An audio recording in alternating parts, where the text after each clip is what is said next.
സംപൂജ്യരായ എല്ലാ കുടുംബാംഗങ്ങൾക്കും നിറഞ്ഞ ഹൃദയത്തോടെ പ്രണാമം. ധാരാളം വ്യക്തികൾ അവരുടേതായ കുടുംബകാര്യങ്ങളുടെ കമന്റുകൾ എഴുതിയിട്ടുണ്ട്. വളരെ ഹൃദയസ്പർശിയായ കമന്റുകളാണ്, വളരെ ധന്യമായിട്ടുള്ളത്. അതിൽ നിന്നെല്ലാം നമ്മൾ പഠിക്കുന്നത് നമ്മുടെ ജീവിതത്തെ ധന്യമാക്കാം. നമ്മളുടെ ജീവിതത്തെ, നമ്മളുമായിട്ട് ബന്ധപ്പെട്ടുള്ളവരുടെ ജീവിതത്തെ എത്രത്തോളം നമുക്ക് വളരെ സ്നേഹത്തോടുകൂടി ഈ ഭൂമിയിൽ ജീവിക്കുന്നിടത്തോളം കാലം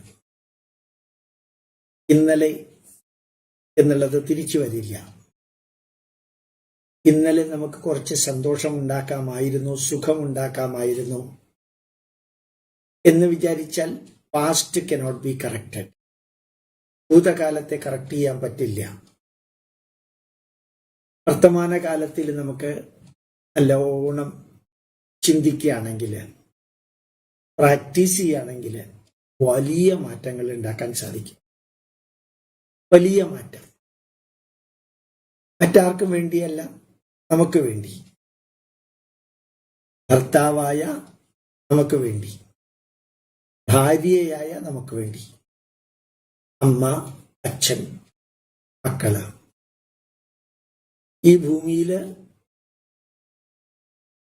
നമ്മള് എത്രയെല്ലാം ജീവിക്കുന്നുവോ, സുഖമായിട്ട്, സന്തോഷമായിട്ട്, ദുഃഖമായിട്ട്, കരഞ്ഞുകൊണ്ടൊക്കെ ജീവിക്കാൻ നമുക്ക് സാധിക്കും. പെട്ടെന്ന് ഞാൻ ഇന്ന് ഒരു മുല്ലപ്പൂ കണ്ടപ്പോൾ ഓർത്തു, എൻ്റെ കുടുംബത്തിന് മുല്ലപ്പൂ എന്ന് വെച്ച് കഴിഞ്ഞാൽ ഭയങ്കര ഇഷ്ടമാണ്. പക്ഷെ അവളെപ്പോഴും ജോലിക്കാരുടെ അടുത്ത് പറഞ്ഞിട്ടാണ് അത് വാങ്ങിച്ചു കൊണ്ടുവരിക. ഞാൻ ഒരിക്കൽ ചോദിച്ചു, ഞാൻ കൊണ്ടുവരണോ മുല്ലപ്പൂ മാല, ഞാൻ കൊണ്ടുവരണമെന്ന് ചോദിച്ചപ്പോൾ അങ്ങനെയാണെങ്കിൽ എല്ലാ ദിവസവും കൊണ്ടുവന്നുള്ളൂ, എനിക്കത് ഭയങ്കര ഇഷ്ടമാണ്. പക്ഷെ ഞാൻ 1-2 ദിവസമേ കൊണ്ടു കൊടുത്തുള്ളൂ. അപ്പൊ ഞാൻ അറിയാതെ ചിന്തിച്ചു പോകുന്നു, ഇനി മുല്ലപ്പൂ കൊണ്ടു കൊടുക്കണം എന്ന് പറഞ്ഞ ആരും എൻ്റെ മുമ്പിൽ വരില്ലല്ലോ, ചോദിക്കില്ലല്ലോ. ആ മുല്ലപ്പൂ കൊടുക്കുമ്പോ, മുല്ലപ്പൂ മാല കൊടുക്കുമ്പോഴത്തേക്കും മുഖത്തൊരു ചിരി അതിനെ ഉണ്ടാവില്ലല്ലോ. അപ്പൊ പിന്നെ ഇന്നലെ എന്ന് പറഞ്ഞത് ഒന്നും നമുക്ക് ചെയ്യാൻ പറ്റില്ല. കഴിഞ്ഞു പോയതെല്ലാം പോയി. ഇന്ന് നിങ്ങൾക്ക് എന്ത് ചെയ്യാൻ പറ്റും, നാളെ എന്ത് ചെയ്യാൻ പറ്റും, അതാണ് മറക്കാതെ ചെയ്യേണ്ടത്. അത് ജീവിതത്തിന്റെ ഭാഗമാക്കുകയാണെങ്കിൽ അതൊരു ഭാരമാവുകയേ ഇല്ല. പലപ്പോഴും അതൊരു ഭാഗ്യമാകും. ഞാൻ എല്ലാ ദിവസവും ഒരു വലിയ പൂവ് അവളുടെ ചിത്രത്തിന്റെ മുകളിൽ വെക്കുമ്പോൾ ഇന്ന് പ്രത്യേകിച്ചും ആലോചിച്ചു പോയി, മുല്ലപ്പൂ വെക്കണോ എന്ന്. പക്ഷെ ഇതൊരു ചിത്രം മാത്രമല്ലേ, ഒരു ഫോട്ടോ മാത്രമല്ലേ, ജീവനില്ലല്ലോ അതിന്. അതിലെന്ത് വെച്ചാൽ എന്താ, ചിരി കൂടില്ല, സന്തോഷം കൂടില്ല, ഒന്നുമില്ല. അതുകൊണ്ട് എന്തൊക്കെ മലയാളത്തില് പറയാറുന്നൊരു വാക്കുണ്ട്, വിട്ടുവീഴ്ച. വിട്ടുവീഴ്ച നമ്മളുടെ കുടുംബാംഗങ്ങൾ തമ്മിലുള്ള ബന്ധത്തിൽ വിട്ടുവീഴ്ചയുടെ പ്രശ്നേ ഇല്ല. അതെല്ലാം ചേർക്കുക, സ്വായത്തമാക്കുക. ശരി, നിങ്ങൾക്കത് വേണമെങ്കിൽ അത്. ഫിനാൻഷ്യലി ഒരു ബുദ്ധിമുട്ടും ഇല്ലായിരുന്നു ലാസ്റ്റിലൊക്കെ. ജീവിതത്തിന്റെ 2 പേർക്കും ജോലിയുണ്ട്, അപ്പൊ നമുക്ക് മുല്ലപ്പൂ വാങ്ങിക്കലോ സാരി വാങ്ങിക്കലോ ഒന്നും ഒരു ബുദ്ധിമുട്ടില്ല. പക്ഷെ അതൊക്കെ തിരിച്ചറിയുന്ന സമയം വൈകി പോകുന്നു ചിലപ്പോ. ചിലർക്കെങ്കിലും അതങ്ങനെ ആകാമായിരുന്നു, ഇങ്ങനെ ആകാമായിരുന്നു, നമുക്കൊന്ന് ആ കാര്യത്തിന് പോകാമായിരുന്നു, ഒരുമിച്ച് പോകാമായിരുന്നു എന്നുള്ളതെല്ലാം ആയിരുന്നു എന്ന് പറഞ്ഞാൽ പ്രയോജനമില്ലല്ലോ. ഇപ്പൊ പോവാം എന്ന് പറയാൻ ആളില്ല. എല്ലാവരുടെയും ജീവിതത്തിൽ, ഏത് മനുഷ്യരുടെയും ജീവിതത്തിലുള്ളതാണ്. പാസ്റ്റിൽ ചെയ്യാത്തത് ചിലതൊക്കെ പ്രസന്റിൽ ചെയ്യാം. ഏതെങ്കിലും വ്യക്തിയുമായിട്ട് ബന്ധപ്പെടുന്ന കാര്യങ്ങളൊക്കെ നമ്മൾ ചെയ്യാൻ പോകുമ്പോൾ ആളില്ലെങ്കിൽ പിന്നെ അതിലർത്ഥമില്ലല്ലോ. ഇനി നമ്മൾ കുറെ പേരുടെ ചില കമന്റുകൾ വായിക്കാം. മരണം വരെ ഈ സന്ദേശങ്ങൾ ഓർത്തിരിക്കും. ഹൃദയസ്പർശിയായ സന്ദേശങ്ങൾ നമ്മൾ പ്രാവർത്തികമാക്കിക്കൊണ്ടേയിരിക്കുമ്പോൾ സ്വാഭാവികമായിട്ടും അത് മറന്നു പോവില്ല. അത് ജീവിതത്തിന്റെ, നമ്മുടെ ചിന്തയുടെ, നമ്മുടെ മനസ്സിന്റെ, നമ്മുടെ മസ്തിഷ്കത്തിന്റെ ഭാഗമായിട്ടിരിക്കും. കുറേ കാലം കഴിഞ്ഞാൽ, ഞാൻ ലാസ്റ്റ് ഒരു 1-2-3 വർഷം ഒരു തരത്തിലും ഞാൻ അവളോട് ദേഷ്യപ്പെട്ടിട്ടില്ല. കാരണം അല്ലാതെ വേദനയുണ്ട്, ഹെർപ്പിസ് സോസ്റ്ററസിന്റെ വേദനയുണ്ട്. ഒരു തരത്തിലും ദേഷ്യപ്പെട്ടിട്ടില്ല. അല്ല, ദേഷ്യം തോന്നുകയാണെങ്കിൽ ഞാൻ പെട്ടെന്ന് അവിടെ നിന്ന് മാറും. 2, 3, 4, 5 മിനിറ്റ് കഴിഞ്ഞ് തിരിച്ചു വരും. അവൾക്ക് മനസ്സിലാവും ദേഷ്യം വരുമ്പോ മാറിയതാണ്, ദേഷ്യപ്പെടാതിരിക്കാനല്ല.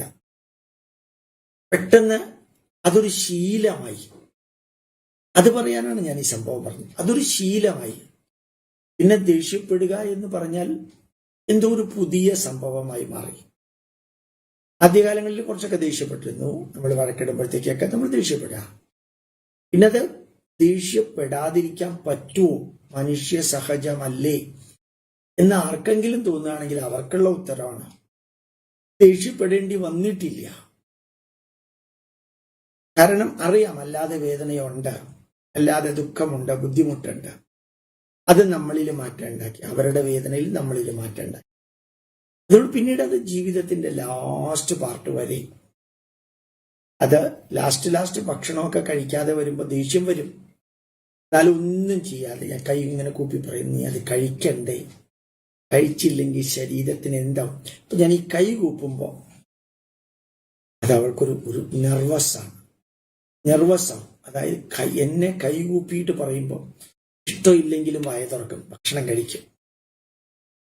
അതൊക്കെ ഇപ്പൊ ഓർക്കുമ്പോഴാണ് ശരിക്ക് ഒരു ഭയങ്കര ഫീലിംഗ് ഉണ്ടാകുന്നത്. ഭയങ്കര ഫീലിംഗ് ആണ് ശരിക്ക്. ആ കൈകൂപ്പുന്നത് കാണുമ്പോ, അയ്യോ, എന്റെ ഭർത്താവ് എന്നോട് കൈകൂപ്പി അഭ്യർത്ഥിക്കുന്നു, വേണ്ട, ഛർദിക്കും. ഞാൻ വായിൽ കൊടുത്തു, അവൾ കഴിച്ചു, അപ്പ തന്നെ ഛർദിച്ചു. പക്ഷെ ഞാൻ ആ കൈകൂപ്പിയത് കൊണ്ട് അവൾ കഴിച്ചത്. പിന്നെ ഞാനത് ചെയ്തില്ല, പിന്നെ ഞാൻ ഒരിക്കലും അത് ചെയ്തില്ല. ശരിക്കും നമ്മുടെ ജീവിതത്തിൽ ഓരോ ചെറിയ കാര്യങ്ങൾ ഒന്ന് ശ്രദ്ധിച്ചാൽ, ഇപ്പൊ ഇദ്ദേഹം പറയുന്ന മാതിരി, ഇവർ പറഞ്ഞ മാതിരി മരണം വരെ ഓർത്തിരിക്കണം. ആ ഓർത്തിരിക്കുന്നതിന്റെ പോസിറ്റീവ് എഫക്റ്റ് നമുക്ക് തന്നെയാണ്, അവർക്കല്ല. വൃദ്ധരായ അച്ഛനോ അമ്മയ്ക്കോ ഭർത്താവിനോ ഭാര്യയ്ക്കോ അല്ല, നമുക്കാണ് അതിന്റെ, നമ്മൾ ഓർത്തിരുന്ന് പ്രാവർത്തികമാക്കുമ്പോൾ നമുക്ക് ലഭിക്കുന്ന മഹത്വം. അടുത്തത്, ജീവിതയാത്രയില് ആത്മബന്ധം വലുതാണെന്ന് അറിയിച്ച ക്ലാസുകളാണ് ഇപ്പോൾ. സത്യത്തില് ആത്മബന്ധമാണ്, അത് രണ്ടർത്ഥാണ്. ആത്മാവ് തമ്മിലെ ബന്ധമുള്ളൂ, പരമാത്മാവുമായുള്ള ഒരു ആത്മബന്ധം കൂടി. നമ്മൾ ചിലരെ ഇഷ്ടപ്പെടുന്നതും കൂടെ നടക്കുന്നു. ഇതൊരു അൺയൂഷ്വൽ ഫിനോമിനൻ ആണെന്ന് നോക്കൂ. 25, 26, 24 വയസ്സിൽ വിവാഹം കഴിച്ച് മരണം വരെ ഒരുമിച്ച് ജീവിക്കുക. കണ്ണ് കെട്ടി ഒന്ന് ചിന്തിച്ചു നോക്കൂ. നമ്മൾ ഓഫീസിൽ ജോലി കിട്ടിയാൽ ട്രാൻസ്ഫർ ഉണ്ട്, മാറും, പ്രൊമോഷനുണ്ട്, പലതും ഉണ്ട്, ഹോളിഡേ ഉണ്ട്, ട്രാവലിംഗ് ഉണ്ട്, എല്ലാം ഉണ്ട്. പക്ഷെ ഇത് ഒരുമിച്ച് എന്നുള്ളത്, ആ ആത്മബന്ധം, അത് മുറിവേൽക്കാതെ എത്ര സാധിക്കുന്നു അത്രയും. 2 വാക്കാണ് ഞാൻ ഇന്നലെ ഇങ്ങനെ ആലോചിച്ചുകൊണ്ടിരുന്നത് വൈകുന്നേരം. ഒന്ന്, താഴുക, ഭൂമിയോളം താഴുക എന്ന് പണ്ട് പറയും. അത്രയൊന്നും താഴണ്ട. ഇന്ന് എഡ്യൂക്കേറ്റഡ് ആയിട്ടുള്ള ഭാര്യ ഭർത്താക്കന്മാരാണ്, അച്ഛനമ്മമാരാണ്. ഒന്ന് നമ്മൾ താഴ്ന്നു കൊടുത്താൽ, നമ്മുടെ വാക്ക്, നമ്മുടെ പെരുമാറ്റം, നമ്മുടെ മുഖഭാവം, നമ്മുടെ ബോഡി ലാംഗ്വേജ്, നമ്മൾ ഒന്ന് താഴ്ന്നു കൊടുത്താൽ ഏത് പ്രശ്നവും അപ്പം പരിഹരിക്കാവുന്നതേ ഉള്ളൂ. 90%, എല്ലാം ഞാൻ പറയണില്ല, 90% പ്രശ്നങ്ങളും നമ്മളൊന്ന് താഴ്ന്നു കൊടുത്താൽ. 2, നമ്മളുടെ ഭാഗത്ത് നിന്ന് ഒരു പ്രശ്നം ഉണ്ടാവരുത് എന്ന് വിചാരിക്കാം. രണ്ട് കാര്യത്തിലും, നമ്മൾ താഴുന്ന കാര്യത്തിലും നമ്മളുടെ ഭാഗത്ത് നിന്ന് പ്രശ്നം ഉണ്ടാവരുത് വീട്ടിനകത്ത് എന്ന് വിചാരിക്കുമ്പോഴും ശ്രദ്ധിക്കേണ്ടത് വാക്കുകളാണ്. നാക്കും വാക്ക്, പ്രയോഗിക്കുന്ന വാക്കുകൾ ഒന്ന് പതുക്കെയാക്കിയാൽ, സ്ലോ ആക്കിയാൽ, സ്ലോ ആൻഡ് ലോ വോയിസ്, എന്തൊരു മാറ്റാ കേൾക്കുന്നവർക്ക് ഉണ്ടാവുന്നതെന്നറിയാമോ? ഒരു മാസ്മരിക ശക്തിയാണ്. ശബ്ദത്തിന്റെ ഇന്റൻസിറ്റി കുറച്ചാൽ, ശബ്ദത്തിന്റെ ഇന്റൻസിറ്റി വോളിയം കുറച്ചാൽ, ഈ നാളെ രാവിലെ 6 മണിക്ക് വരുമോ? 6 മണിക്ക് വന്നു കഴിഞ്ഞാൽ കുറച്ച് ജോലിയുണ്ട്. ഓ, ഞാൻ വരാം. ആ പറയുന്നതിന്റെ ഇന്റൻസിറ്റി നോക്കാം, ഒഴുക്ക് നോക്കാം. ഇന്നലെ ഞാൻ നിന്നെ ദേഷ്യപ്പെട്ടപ്പോ നിനക്ക് വേദനിച്ചു അല്ലേ? കേട്ടോ, അബദ്ധത്തിൽ പറ്റിയതല്ല, അറിഞ്ഞോണ്ട് പറ്റിയതാണെങ്കിലും നീ ക്ഷമിക്കണം. അല്ലെങ്കിൽ അബദ്ധത്തിൽ പറ്റിയതാണ്.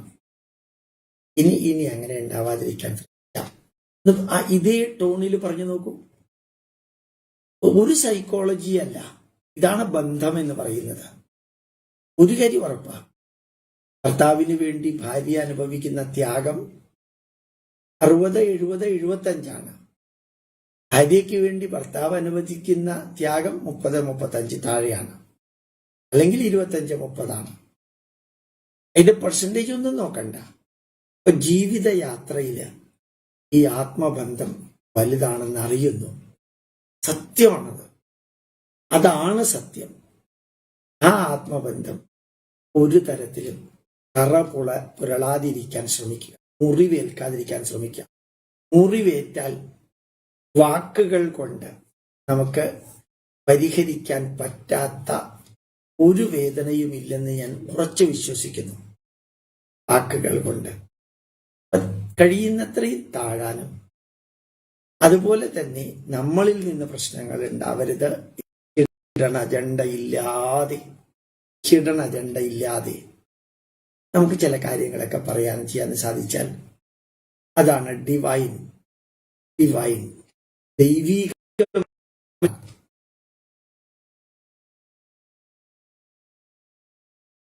ഒരു സന്ദേശം,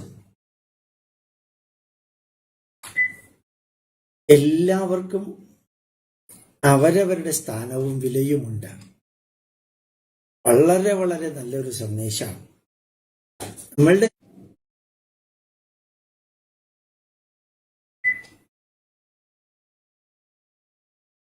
നമ്മളുടെ വീട്ടിലായാലും ഓഫീസിലായാലും എല്ലാവർക്കും അവരവരുടെ ഒരു സ്ഥാനമുണ്ട്. അതൊരു പവർഫുൾ മെസ്സേജാണ്. അത്ര ഗംഭീരമാണ് അതല്ലേ? ഭാര്യയ്ക്ക് ഭാര്യയുടെ സ്ഥാനമുണ്ടെന്ന് ഭർത്താവ് അറിയാം, അച്ഛനും അമ്മയ്ക്കും അവരുടെ സ്ഥാനമുണ്ടെന്ന് മക്കൾ അറിയാം.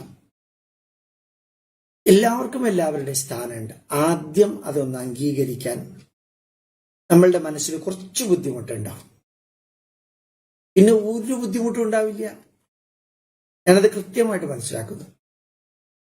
എൻ്റെ മകൾ ഇവിടെ വരുമ്പോൾ അവൾക്ക് അവളുടെ സ്വാതന്ത്ര്യമുണ്ട്. മകൻ ഇവിടെ ഉള്ളപ്പോൾ മകന് മകളുടെ സ്വാതന്ത്ര്യമുണ്ട്.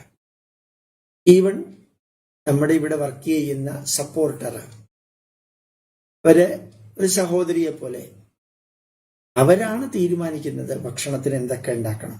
അവരുടെ സ്വാതന്ത്ര്യമുണ്ട്. വളരെ റയർലി നമ്മൾ എന്തെങ്കിലും സജഷൻ കൊടുക്കും. ശരിക്കും പറഞ്ഞാല് എല്ലാവർക്കും, ചേട്ടനും അനിയനും ചേട്ടത്തിക്കും അച്ഛനും അമ്മയ്ക്കും മകനും മകൾക്കും അവരവരുടെ സ്ഥാനമുണ്ട്, ഭർത്താവിനും ഭാര്യയ്ക്കും എന്നൊക്കെ നമ്മൾ മനസ്സിലാക്കി കഴിഞ്ഞാല് നമ്മൾ ആണ് ഇതിൻ്റെയൊക്കെ പുറകില് കൺട്രോളറും ഡയറക്ടറും ഗൈഡും ഇൻസ്ട്രക്ടറും എന്നൊക്കെ വിചാരിക്കുമ്പോഴാണ് ചിലപ്പോൾ പ്രശ്നം വരുന്നത്. അതൊന്നുമല്ല, ഭാര്യയ്ക്ക് ഭാര്യയുടേതായിട്ടുള്ള വലിയ ഉത്തരവാദിത്വമുണ്ട്. ഭാര്യയ്ക്ക് ഒരിക്കലും ഭർത്താവിനെ പോലെ ആവാൻ സാധിക്കില്ല, ഭർത്താവിന് ഒരിക്കലും ഭാര്യയെ പോലെ ആവാൻ സാധിക്കില്ല. ഭർത്താവിനേക്കാൾ എത്രയോ ഉയരത്തിലാണ്, വളരെ ഉയരത്തിലാണ് ഭാര്യയുടെ ധർമ്മം, ഉത്തരവാദിത്വം, work load, devotion, dedication, sincerity ഭാര്യയ്ക്ക് വളരെ കൂടുതലാണ്. അച്ഛനേക്കാൾ വളരെ കൂടുതലാണ് അമ്മയ്ക്ക്. ഈ ഒരു സന്ദേശം വളരെ കൃത്യമായിട്ട് പറയുന്ന സന്ദേശം. എല്ലാവർക്കും അവരവരുടെ സ്ഥാനവും വിലയുമുണ്ട്. ഓരോരുത്തർക്കും അവരുടെ സ്ഥാനവും വിലയുമുണ്ട്. അടുത്തത്, സ്വപ്നങ്ങൾ അലങ്കരിക്കും വീട് കണ്ടാൽ സ്വർഗം എന്നാണ് ഒരു സിനിമാ പാട്ടിന്റെ ഭാഗമാണ്. സത്യത്തിൽ നമ്മളുടെ വീട്, നമ്മുടെ വീട്ടിനകത്ത് നമ്മള് ഒരു ഗ്രൂപ്പാണ്, എല്ലാവരും കൂടി ചേർന്നിട്ടാണ് ഈ വീട് മുമ്പോട്ട് പോകുന്നത് എന്ന് മനസ്സിലാക്കുകയും അവരവരുടെ റോള് അഭിനയിക്കുകയും ചെയ്താൽ അതൊരു സ്വപ്ന ഗൃഹമായി മാറും. കാരണം ഭാര്യയ്ക്ക് അത്യാവശ്യം എന്താ വേണ്ടതെന്ന് വെച്ചാൽ കാര്യങ്ങളൊക്കെ അവര് ഓൺലൈനായിട്ട് പർച്ചേസ് ചെയ്യും. പണ്ട് അവൾ ആരോഗ്യമുള്ളപ്പോൾ മകൻ വരികയാണെങ്കിൽ മകന് ചില കാര്യങ്ങളൊക്കെ താല്പര്യം ഉണ്ടാവും, അവൻ പർച്ചേസ് ചെയ്യും, ഞാൻ എൻ്റെതായിട്ടുള്ള കാര്യങ്ങൾ. ഒരു തരത്തിലും അവിടെ ഒരു കോൺട്രഡിക്ഷൻ ഉണ്ടായിട്ടില്ല.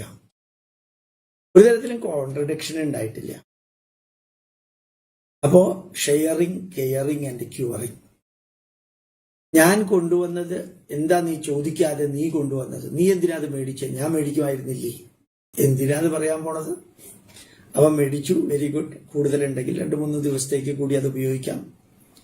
കുറഞ്ഞു പോയാൽ വീണ്ടും വാങ്ങിക്കേണ്ടി വരും.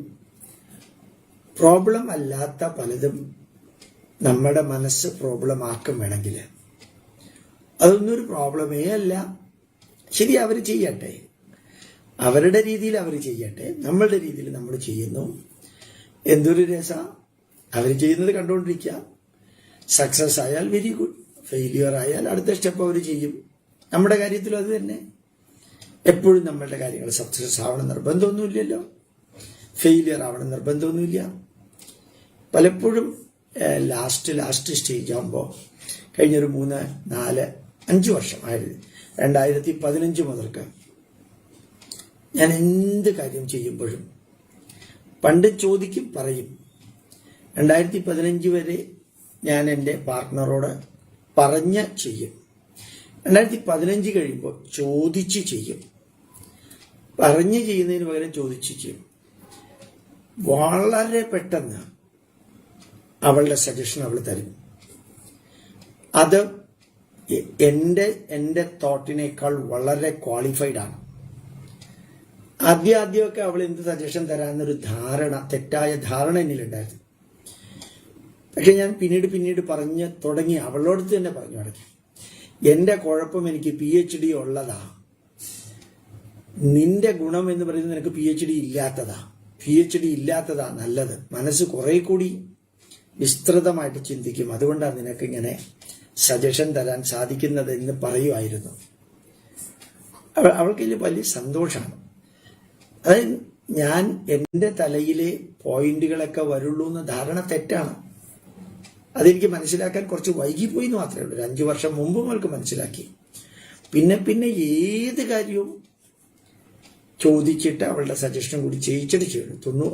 50% അവൾ ചെയ്തോളാം പറയും.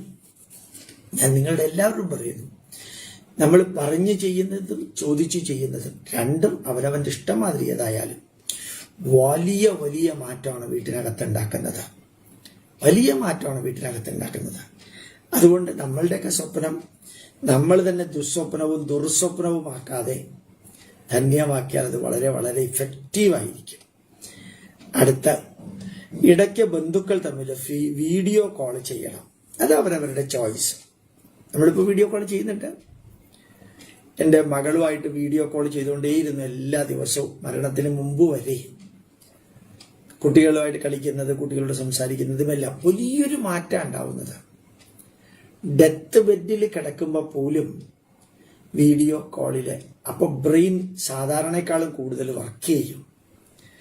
ഇന്ന് അമ്മയെയും അമ്മൂമ്മയെയും മറ്റുള്ളവരെയൊക്കെ കാണാൻ, നമുക്ക് അമേരിക്കയിലുള്ളവരെ കാണാനും മലേഷ്യയിലുള്ളവരെ കാണാനൊന്നും വലിയ ബുദ്ധിമുട്ടാണ്. പക്ഷെ വളരെ ഭംഗിയായിട്ട് വീഡിയോ കോളിലൂടെ കാണാൻ സാധിക്കും. വാട്സപ്പിലൂടെ വീഡിയോ കോൾ നടത്തുകയാണെങ്കിലും ഒരു ഇന്ററപ്ഷനും ഉണ്ടാവില്ല. വളരെ നല്ലൊരു സജഷനാണ്. ആൾക്കാരിടയ്ക്കിടയ്ക്ക് ഒന്ന് കാണാം. ഫോൺ വിളിയേക്കാൾ ഒരു 10 ഇരട്ടി ഇഫക്റ്റീവാണ്. ഒന്ന് വീഡിയോ കോൾ നടത്തിയിട്ട് കുറച്ചു നേരം സംസാരിച്ചിട്ട് നമ്മൾ വേറൊരു ലോകത്തിലേക്ക് പോവാണ്. മൊണോട്ടണസ് ലോകത്തിൽ നിന്ന് മറ്റൊരു ലോകത്തിലേക്ക് നമുക്ക് പോകാൻ ഈശ്വരൻ അവസരം നൽകുന്നതാണ് വീഡിയോ കോൾ. കുടുംബ ബന്ധം ദൃഢമാക്കാൻ എങ്ങനെയൊക്കെ എവിടെയൊക്കെ നമുക്ക് സയൻസ് ആൻഡ് ടെക്നോളജി ഉപയോഗിക്കാൻ പറ്റുമോ അതൊക്കെ ഉപയോഗിക്കാം. അടുത്തത്, ഇതൊക്കെ കേൾക്കുമ്പോൾ കണ്ണ് നിറയുന്നു സർ. ഇതൊക്കെ കേൾക്കുമ്പോൾ കണ്ണ് നിറയാനുള്ള കാരണം മനസ്സിനകത്ത് നമ്മളുടെ നന്മകളെ ഉള്ളൂ. പുറത്തു നിന്ന് പല തിന്മകളും അകത്ത് കയറിയിട്ട് ആ മനസ്സിനെ മലിനമാക്കുന്നത്. അപ്പൊ ഈ കരച്ചിൽ വരുന്നു, ദുഃഖം വരുന്നു, വേദന വരുന്നു, പശ്ചാത്താപം വരുന്നു. ഇന്നലെ ഞാനിങ്ങനെ കുറെ ആലോചിച്ചുകൊണ്ടിരുന്നു. രണ്ട് മൂന്ന് വാക്കുകൾ നമ്മൾ പറയാറുണ്ട്. പ്രായശ്ചിത്തത്തെ പോലെ തന്നെ തെറ്റായിട്ടുള്ള കാര്യങ്ങൾ വരുമ്പോൾ നമ്മുടെ സ്നേഹപ്രകടനം, അതുപോലെ നഷ്ടബോധവും കുറ്റബോധവും രണ്ടാണ്. അതുപോലെ തന്നെ ഒരു വാക്കുകൂടി ഉണ്ട്, പാപബോധം, നഷ്ടബോധം. അങ്ങനെയൊക്കെ ചെയ്തിരുന്നെങ്കിൽ എനിക്ക് കുറെ കൂടി ജീവിതത്തിൽ സന്തോഷത്തോടു കൂടി ജീവിക്കാമായിരുന്നു. ഇനി പറ്റില്ല, അത് നഷ്ടബോധം. അവര് പലതും പറഞ്ഞിരുന്നു, അതൊന്നും ഞാൻ ചെയ്തു കൊടുത്തില്ല, അത് കുറ്റബോധം. അടുത്തത് പാപബോധം. ഞാൻ കുറെ അധികം അവരെ ഹരാസ് ചെയ്തു, കുറെ ചീത്ത പറഞ്ഞു, കുറേയധികം അവരെ വിഷമിപ്പിച്ചു, കരയിപ്പിച്ചു, അത് പാപബോധം. നഷ്ടബോധം, അതുപോലെ തന്നെ കുറ്റബോധം, അതുപോലെ പാപബോധം. പാപമാണ് ഞാൻ ചെയ്തത് എന്നുള്ള ബോധം ഉണ്ടാവുക. അപ്പൊ ഇവിടെ ശരിക്കും പറഞ്ഞു കഴിഞ്ഞാല് ഇവിടെ തന്നിരിക്കുന്ന ആ സജഷൻ, ഇതൊക്കെ കേൾക്കുമ്പോൾ കണ്ണ് നിറയുന്നു എന്നുള്ള പോയിന്റ്, നമ്മളുടെ മനസ്സ് നന്നാവാൻ, നമ്മുടെ ചിന്ത, നമ്മുടെ ബുദ്ധി, നമ്മുടെ വിവേകം അത് റിഫൈൻ ആകാൻ റെഡിയാണ്. നമ്മളുടെ ഈഗോ ആണ് പലപ്പോഴും അതിനെ തടയുന്നത്. ഞാൻ ചെന്ന് അങ്ങോട്ട് സംസാരിക്കില്ല. അവൾ എന്തിനാ എന്നോട് അങ്ങനെ പറഞ്ഞത്? അദ്ദേഹം എന്തിനാ എന്നോട് ഇങ്ങനെ പറഞ്ഞത്? ഞാൻ മനുഷ്യനല്ലേ? ഇതിനെ വെറുതെ എന്നെ കയറി ചീത്ത പറഞ്ഞത്, അതും മക്കളുടെ മുമ്പിൽ വെച്ച്. ഇതൊക്കെ എത്ര ഭീകരമായിട്ടുള്ള ഇമ്പാക്റ്റ് ആ മനസ്സിലുണ്ടാക്കണേ അറിയോ? അതൊക്കെ ചിലപ്പോൾ പോവുകയില്ല മനസ്സിൽ നിന്ന്. അതാണ് പാപബോധം. ഞാൻ പാപം ചെയ്തു എന്ന ബോധം ഉദിക്കുക. അതുകൊണ്ട് കണ്ണ് നിറയുമ്പോൾ മനസ്സ് നന്നാവാൻ റെഡിയാ. നമ്മളുടെ ചിന്തകൾ നന്നാവാൻ റെഡിയാ. അതുകൊണ്ടാണ് ഈ കരച്ചിൽ വരുന്നത്. അതുകൊണ്ടാണ്, അതായത് ക്ലീനിങ് ഓഫ് ദി മൈൻഡ്. മൈൻഡിൽ ഹിഡൺ ഇല്ലാത്തതുകൊണ്ടാണ് കരച്ചിൽ വരുന്നത്. ശരിക്കുള്ള വേദനയോട് കൂടിയുള്ള കരച്ചിൽ. അതുകൊണ്ട് എനിക്ക് എല്ലാവരോടും പറയാനുള്ള, കുടുംബ ബന്ധം പറയുമ്പോൾ കരച്ചിൽ വരാതിരിക്കില്ല. പലരും പുറത്ത് കാണിക്കില്ല, ചിലർക്ക് പുറത്തത് വരും. അതുകൊണ്ട് എന്നും ഓർമ്മിക്കാം, കരയേണ്ടതായിട്ടുള്ളതൊന്നും ഉണ്ടാവാതിരിക്കാം. എവിടെ താഴണോ അവിടെ താഴുക, നല്ല രീതിയിൽ സംസാരിക്കുക, നമ്മുടെ ഈഗോ നമ്മളെ തളർത്താതിരിക്കുക. ഇതൊക്കെ ഒരു ഉപദേശമല്ല കേട്ടോ, തോന്നലാണ്. എൻ്റെ തോന്നല്, എൻ്റെ കുടുംബവുമായിട്ട് ബന്ധപ്പെട്ട തോന്നലുകൾ കൂടി ചേർത്ത് ഞാൻ നിങ്ങളുടെ മുമ്പിൽ സമർപ്പിക്കാം. അതുകൊണ്ട് നമുക്ക് ലഭിക്കുന്ന ഒരു ചേഞ്ച്, മനസ്സ്, വലിയ മാറ്റമാണ് നമ്മളിൽ ഉണ്ടാക്കാൻ സാധിക്കുക. വലിയ മാറ്റം. അടുത്തത് റിയ എന്ന് പറയുന്ന വ്യക്തി. You make my life comfortable. You make my life comfortable. അപ്പൊ ശരിക്കും പറഞ്ഞാൽ നമ്മൾ കുറച്ച് ജീവിത സന്ദേശം കൊടുത്തു, അത്രയേ ഉള്ളൂ. ജീവിത സന്ദേശം കൊടുത്തു. നമ്മളിങ്ങനെ ഈ മൊബൈൽ ഫോണിലൂടെയും ഇങ്ങനെയും സംസാരിച്ചു, ദുഃഖങ്ങൾ പങ്കുവെച്ചു, സന്തോഷങ്ങൾ ഉണ്ടാകാനുള്ള വഴികൾ എന്തൊക്കെയാണെന്നുള്ളത് നമ്മൾ പങ്കുവെച്ചു. അത് ഒത്തിരി പേര്, ഇന്നലെ അമീർന്നോ സമീർന്നോ മറ്റോ പറഞ്ഞിട്ടൊരാള്, മഴുവഞ്ചേരിയിലുള്ള ആള്, അയാൾ പറയുന്നുണ്ടായിരുന്നു, ഈ അനുഭവം പങ്കുവെക്കല് ജീവിതത്തെ അടിമുടി മാറ്റി മറിക്കുന്നു നമ്മുടെയൊക്കെ. കൃഷ്ണമൂർത്തിയോടാ പറഞ്ഞത്. അപ്പൊ യഥാർത്ഥത്തിൽ പുതിയതായിട്ടൊന്നും നമ്മൾ പറഞ്ഞിട്ടില്ല. നമുക്കെല്ലാവർക്കും അറിയാവുന്ന കാര്യങ്ങളൊന്നും ഓർമ്മപ്പെടുത്തുന്നു, റിമൈൻഡ് ചെയ്യുന്നു, അത്രേ ഉള്ളൂ. കാരണം ജീവിതത്തിൽ പല സ്റ്റെപ്പുകളിലൂടെ കടന്നു വരുമ്പോൾ ആ കടന്നു വരുന്ന സ്റ്റെപ്പുകളെല്ലാം ഓർമ്മയിൽ വരുമ്പോഴത്തേക്കും ഈ ദുഃഖമെന്ത് സുഖമെന്ത്. ഇപ്പൊ സുഖമൊരു ബിന്ദു, ദുഃഖമൊരു ബിന്ദു, ബിന്ദുവിൽ നിന്ന് ബിന്ദുവിലേക്കൊരു പെൻഡുലമാടുന്നു.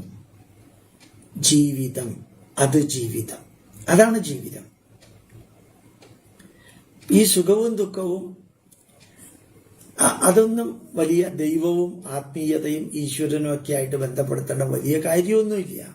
പക്ഷേ നമ്മളുടെ ജീവിതത്തിൽ, നമ്മളുടെ വീട്ടിനകത്ത് നമ്മൾ കുട്ടികളോടൊക്കെ പെരുമാറുമ്പോൾ ദേഷ്യപ്പെടാം, ദേഷ്യപ്പെട്ടുകൊണ്ട് ഇരിക്കരുത്. വാശിയുണ്ടാവാം, വാശി നിലനിർത്തിക്കൊണ്ടിരിക്കരുത്. എല്ലാവരും നമ്മൾ വിചാരിക്കുന്ന മാതിരി ആവണം എന്ന് പറഞ്ഞാൽ നടക്കില്ല. അവര് വിചാരിക്കുന്ന മാതിരി നമ്മളാവണം എന്ന് പറഞ്ഞാലും നടക്കില്ലല്ലോ. അപ്പോ ഭാര്യയ്ക്ക് ഭാര്യയുടെ വ്യക്തിത്വമുണ്ട്, ഭർത്താവിന് അവരുടെ വ്യക്തിത്വം, അച്ഛൻ അമ്മ അവരുടെ വ്യക്തിത്വമുണ്ട്. ഈ വ്യക്തിത്വത്തിൽ നിന്നുകൊണ്ടാണ് അവര് നമ്മളും എല്ലാമായിട്ട് അക്കോമഡേറ്റ് ചെയ്യുന്നത്.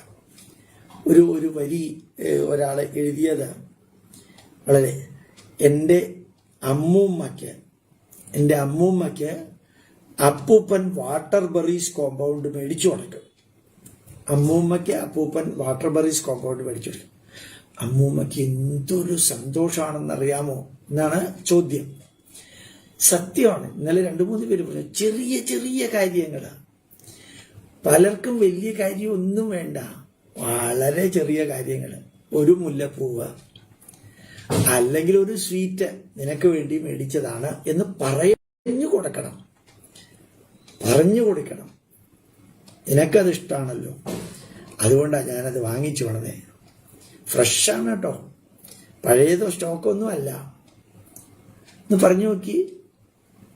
എന്നെ അംഗീകരിക്കുന്ന ഒരു ഭർത്താവ്, എന്നെ അംഗീകരിക്കുന്ന ഒരു ഭാര്യ, എൻ്റെ ആഗ്രഹങ്ങൾ എൻ്റെ മകന് ഓർമ്മയുണ്ട് കേട്ടോ, എൻ്റെ അച്ഛന് ഓർമ്മയുണ്ട് കേട്ടോ. മകന്റെ ഇഷ്ടാനിഷ്ടങ്ങള്, അച്ഛന്റെ ഇഷ്ടാനിഷ്ടങ്ങളൊക്കെ ഓർമ്മയുണ്ട്. ഈ ഓർമ്മയുണ്ടെന്ന് പറയുന്നതാണ് മനസ്സിലുണ്ടെന്ന് പറയുന്നതിന് ആത്മബന്ധം എന്ന് പറയുന്നതല്ലേ. അങ്ങനെ നമ്മുടെ ജീവിതത്തിൽ ഇന്ന് 6-7 പോയിന്റുകളാണ് ഞാൻ നിങ്ങളുടെ മുമ്പിൽ പറഞ്ഞത്. ഇടയ്ക്ക് പവർ പോവുകയും ചെയ്തു, എന്നാലും കംപ്ലീറ്റ് ചെയ്ത് യൂഷ്വലുണ്ടാവും. എല്ലാവർക്കും നമ്മുടെ ജീവിതം ധന്യമാകട്ടെ. കരയൊന്നും വേണ്ട, സന്തോഷിച്ച് ജീവിക്കാം. സന്തോഷിച്ച് ജീവിക്കാൻ ഞാൻ എന്തൊക്കെ ചെയ്യണോ അതൊക്കെ ചെയ്തിട്ടുണ്ടെന്ന് അവനവനോട് ഉറപ്പുവരുത്തുക.